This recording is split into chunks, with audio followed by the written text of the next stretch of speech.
항상 지난주부터 계속 똑같은 부산은 수식어가 있는 것 같아요. 치이무체저. 네. 치이무체저가 가장 계속 붙고 있는데 하여튼 계속 그 긍정평가는 우하향을 하고 있고요. 부정평가는 우상향입니다. 주식은 빨간색처럼 되면 좋을 것 같긴 한데. 우리 이민찬 위원장이 한번 좀 이 결과 좀 설명을 좀 해주시죠. 네, 리얼미터가 그렇죠. 3일부터 7일까지 2,514명 대상으로 했고요. 부정평가 지금 보시는 대로 2.6% 포인트가 또 내려갔어요. 그러니까 43.3%가 나왔죠. 그래서 뭐 긍정평가가 계속 이렇게 떨어지고 있어갖고 네. 이 부분에 대해서 많은 분들이 그럼 왜 떨어지는 것이냐, 긍정평가가 왜 떨어지는 것이냐 이유가 봤는데 뭐 리얼미터는 이렇게 분석을 합니다. 역시나 부동산 세제 개편안 이게 지난주 월요일 날 8월 3일 날 발표가 됐었잖아요. 네. 그게 가장 크게 영향을 미쳤다. 물론 뭐 형사소송법 개정안 그러니까 보안 사건 이런 것들이 영향을 전반적으로 미쳤겠지만 왜 이 세제 개편안에 영향을 미쳤는지를 조금 강론으로 들어가서 보면 딱 알 수가 있어요. 그러니까 어느 지역에서 좀 떨어졌냐? 그러니까 네. 서울이 5.9%포인트가 떨어졌습니다. 그리고 이번 세제 개편안의 특징이 비거주 1주택 그리고 고령자에게도 많은 세금이 부과되는 것 아니냐 이런 우려가 나오고 있잖아요. 그렇죠. 그러니까 70대 이상 5.6%포인트 60대 이상 5.3%포인트가 떨어졌어요. 네. 그리고 이제 또한 20대들 지금 직격탄을 맞고 있지 않습니까? 20대도 2.5%포인트가 떨어졌습니다. 네. 그래서 저는 이 부분이 이 추세선을 보면 이게 지속적으로 떨어지고 있기 때문에 네. 또한 일간 조사에서 지난주 이제 금요일까지 조사에서 굉장히 더 추락한 모습을 보였기 때문에 네. 다음 주에는 수치가 조금 더 내려갈 가능성이 높지 않을까 뭐 이런 예측들이 많이 나옵니다. 김혜영 부시장께서는 이번 조사 결과 어떻게 보시나요? 특히 뭐 어떤 부분이 가장 큰 문제라고 뭐 여러 가지가 있겠지만은 직격탄은 월요일에 있었던 세제 개편안 발표 이게 직격탄이었는데 네. 하루만 있었던 게 아니라 일주일 내내 뉴스가 이어졌어요. 왜냐면 월요일 이제 저녁 뉴스쯤 아마 보도가 됐을 그랬습니다. 겁니다. 오후 늦게 발표가 네. 되고 그러니까 당연히 이제 화요일, 수요일 이틀 동안 좀 다루고 있었는데 여기 목요일에 대형 빅 이벤트가 있었거든요. 네. 서울시가 주최한 아. 부동산 대토론회 제가 사회를 그랬군요. 봤습니다.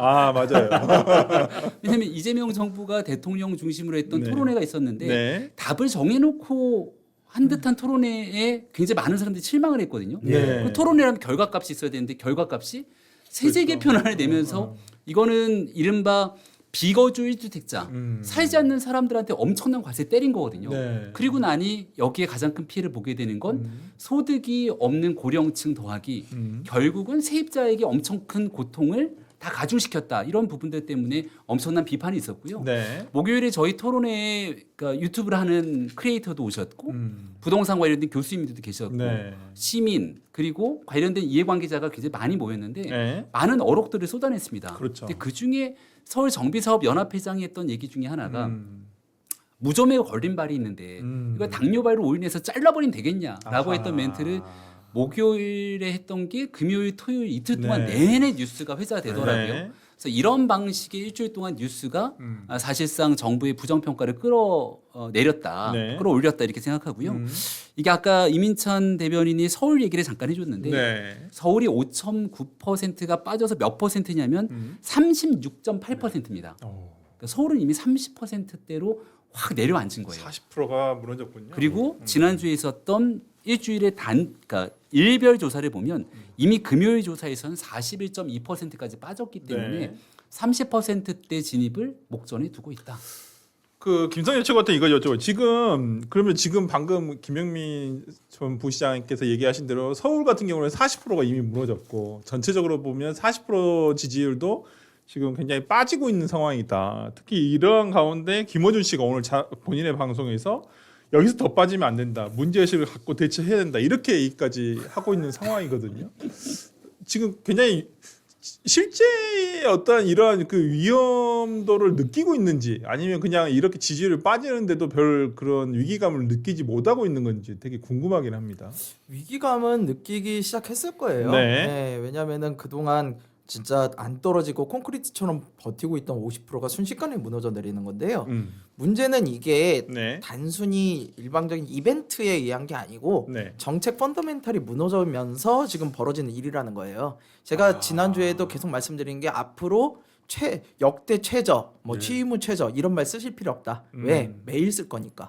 매주 쓸 수밖에 없고 그다음에 30% 떨어질 때까지 제가 찬바람 불기 전에 30%대 들어갈 거라고 그랬거든요. 네. 아마 그렇게 될 가능성이 매우 높아요. 그래가지고 지금 보면 아직 지금 부동산이 이제 세제 개편안 정도만 나왔을 텐데 네. 아직 이제 본격 이사철이 오지도 않았어요. 본격 이사철이 이제 전세난 나오는 거 실질적으로 경험할 거거든요. 네. 그리고 대출 규제 때문에 집 이사도 제대로 못 하게 될 거예요. 그럼 실수요자들이 이제 그때 불만을 토로하기 시작합니다. 근데 거기다 대놓고 지금 뭐라고 그랬어요? 버스에나 사르라고요? 이런 얘기 이제 반영되기 시작하잖아요. 네. 무너지는 건 순식간이에요. 그래서 우리가 추락하는 것엔 날개가 없다. 이 말 기억하고 있으면 될 것 같고요. 근데 이게 단순히 뭐 정치적 이벤트가 아니라 네. 지금 레버리지라든가 아니면 이 부동산 증세라든가 이런 부분들 정책적인 실책이기 때문에 이게 복구되기가 쉽지가 않을 겁니다. 그래서 저는 당분간 계속해서 하락세를 유지할 거고 30%대까지 내려가는 건 정말 시간 문제다. 그렇게 그러니까 보고 있습니다. 김성현 최고가 말씀하신 대로 확실히 조금 예를 들어서 전임 정부의 어떤 대통령의 지지율과 좀 비교를 해보면 뭐 다 정확한 건 아니겠지만은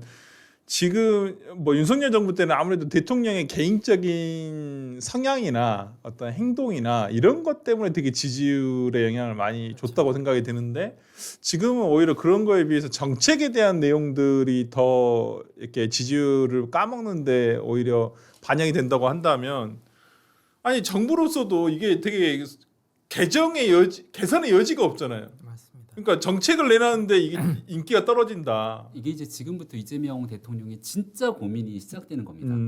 왜냐하면 30% 중반까지 빠지게 되면 네, 이제는 남는 건 코어 지지층밖에 안 남아요. 그렇죠.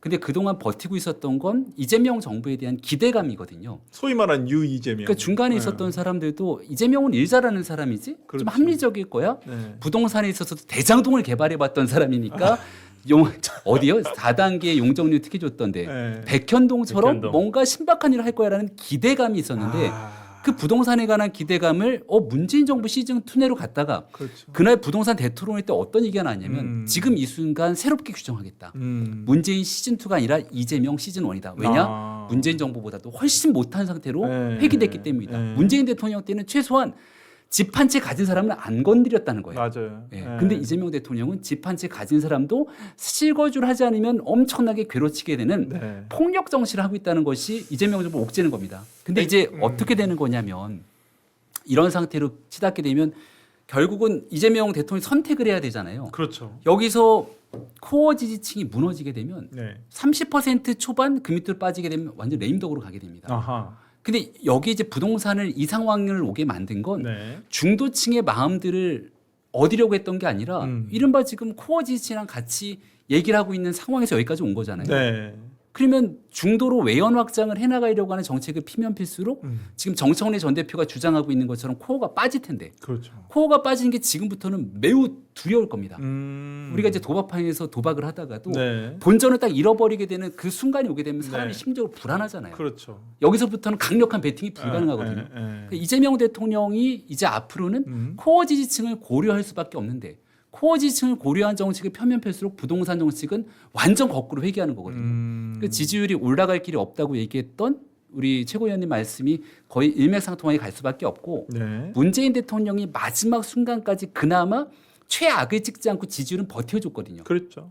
그 이유는 딱 한 가지입니다. 코어 지지층이 지켰기 때문에. 그러니까 이재명 대통령이 이제는 오도 가도 못한 상태가 되지 않았을까라는 생각이 강하게 드는 지점이죠. 아니 이거 이제 이재명 대통령이 그래서 그런지 모르겠는데 지금 계속해서 며칠째 사흘 연속해서 청년을 챙기겠다 2030 메시지를 계속 내고 있어요. 그러니까 2030 지지율이 지금 거의 뭐 밑바닥을 기고 네. 있으니 여기 대해서 내겠다고 하는 건데 이민찬 위원장 보시기에 어떠신지 어떤 것들을 내놨나요? 지금 이제 대통령 측에서 보면 뭐 생애 최초 주택 구입 취득세 감면을 확대하겠다. 네. 뭐 신생아 주택 구입 취득세 감면 확대한다.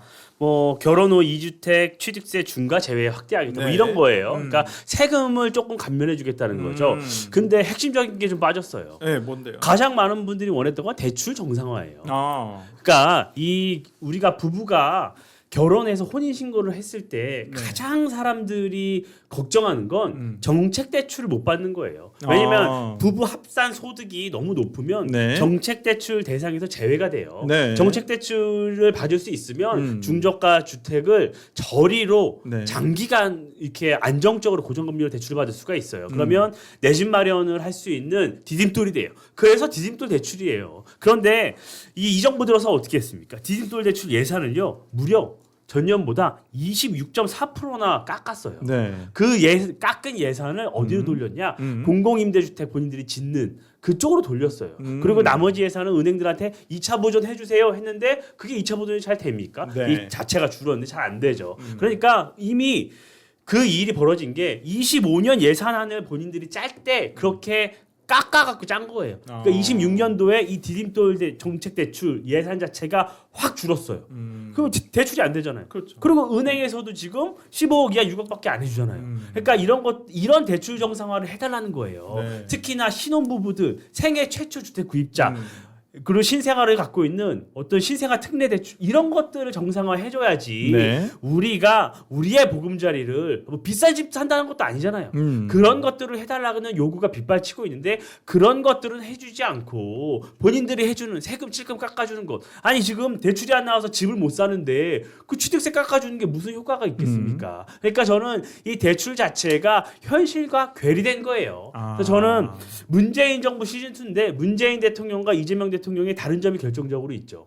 뭐냐? 정책 현안에 있어서 문재인은 뒤로 숨고 이재명 대통령은 지금 전면에 나서 있어요. 네. 그러니까 청와대나 정책 당국도 대통령이 너무 많은 자리에서 너무 많은 발언을 했기 때문에 이미 뱉어놓은 말이 너무 많기 때문에 이것을 주워 담기가 굉장히 어려운 상황이에요. 그러니까 지금 대통령의 말을 뒤집어야 되는 상황인데 네. 그렇게 되면 대통령조차 신뢰를 잃어버릴 수 있잖아요. 그러니까 실무자들은 이러지도 저러지도 못하는 굉장히 어려운 상황에 있어요. 그러니까 이 정책 신뢰 상실이 점점 더 악화될 수밖에 없다. 그런 형국이라고 봅니다. 신뢰가 있었나요?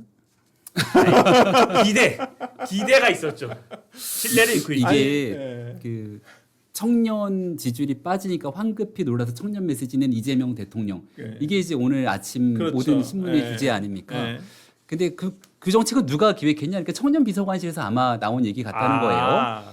여러 부처가 있으면 각 부처에서 이제 나름대로 고민한 내용들을 가지고 네. 지지율이 빠지니까 이거 해주십시오라고 네. 정책을 올리는 게 통상적인 관례인데 음. 문제는 정책이 하나하나 따로 존재하는 게 아니라 네. 청년의 삶을 구성하고 있는 게 복합적으로 얽혀져 있지 않습니까? 그렇죠. 이민찬 대변인이 잘 얘기해 준 게 실제 청년들이 집을 사기 위한 가장 핵심적인 제도가 대출인데 일반 주택 대출을 다 막아놨단 말이에요. 네. 근데 지금 얘기하고 있는 건 정책 대출이 하나인 겁니다. 네. 가장 대표적으로 디딤돌 대출이라는 거는 디딤돌 대출을 받기 위한 주택의 규정이 있습니다. 주택 가액이 6억 원을 넘으면 안 돼요. 그렇죠. 6억 원 미만 주택에 대해서 부부 합산 소득이 현재 8,500만 원인데 이것도 올리겠다는 얘기를 한 겁니다. 네. 근데 서울을 기준으로 한번 생각해 보세요. 서울에 있는 아파트들 중에서 6억 원 미만의 주택을 구입하려고 하면 과연 어떤 주택들이 있게 될 것인가? 이미 주택값을 너무 터무니없게 올려놔갖고 네. 기본적으로 10억 미만의 아파트 찾기가 너무 어려울 정도입니다. 어렵죠. 요즘에. 그럼 거기에 대해서 혼인 페널티 얘기하는 거는 벌써 옛날 얘기. 제가 국민의힘 최고위원 하던 김기현 대표 시절 2023년도 때 혼인 페널티 정상화 정책을 처음으로 발표를 합니다. 그때 디딤돌 대출의 부부 합산 소득이 7천만 원이었던 걸 8,500으로 늘려놔요. 네. 그때 이제 그런 정리 조정되는 게 필요할 때가 있었는데 지금은 디딤돌 대출에 뭐가 더 필요하냐면 가액이 안 맞는다니까요. 6억 원 미만 주택을 찾을 수가 없는데 그렇지. 그럼 일단 6억 원 미만 주택을 10억 원이든 이재명 정부가 올려놓은 주택 가격으로 정상화를 시켜놓고 그 다음에 부부가 합산으로 결혼하면서 받게 되는 페널티를 정상화시켜야 되는데 이것저것 다 빼버리고 지금 남아 있는 내용들만 갖고 들이미니까 실질적인 청년들 입장에서는 전혀 와닿지가 않은 거죠. 네. 그래서 이재명 대통령이 사사건건 모든 것들을 다 쥐락펴락하다 보니 부처 간 엇박자에 대한 해결도 잘 안 나고 있는 상태를 몸소 보여주고 있다.